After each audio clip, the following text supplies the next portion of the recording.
نہیں کہا ہے تو میں غلام ہوں، چلو اللہ کے یہاں وہ اعوذ جواب دے، باللہ من لیکن میں الشیطان کیا جواب دوں؟ الرجیم بسم اللہ الرحمن الرحیم قال اللہ تعالی اس عز لیے و یہ جل بات ہر ان مسلمان کا حق ہے القوۃ کہ اپنے للہ ایمانوں میں جمیعا۔ اللہ کی بندگی کا ثبوت دینا چاہتا ہے۔ اس سے پہلے لوگ کہتے ہیں اللہ کہ سر تعالیٰ یہ نے کام نہ کرو، بیان کیا کہ دیکھو اللہ کے علاوہ بات کہتے رہو دوسروں اپنی سے محبت مثبت کرتے ہیں دعوت۔ کچھ لوگ تو ایسے میں ہیں کہ کہتا جنہوں نے ہوں اللہ کے مقابلے میں تم اللہ دوسروں سے کی بڑے حکیم نہیں، ان کی اس کے داتائی، ان رسول کی صلی اللہ دستگیری، ان کی تعالیٰ مشکل سمجھدار کشائی، نہیں۔ ان کی حاجت روائی کے اللہ قائل نے ہیں سارے پرانے اور سمجھتے ہیں کہ یہ جو بڑی طاقتوں مشہور تھے والے ہیں، سب یہ کو بڑی قوت والے ہیں، یہ دیتے ہیں، یہ دلاتے ہیں۔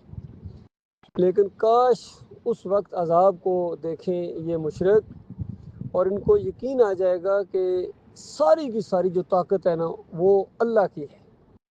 ان کو اس وقت یقین آ جائے گا کہ دنیا میں تو سب کچھ اللہ کرتا تھا، ہم سمجھ رہے تھے ہمارے پیر صاحب کر رہے ہیں،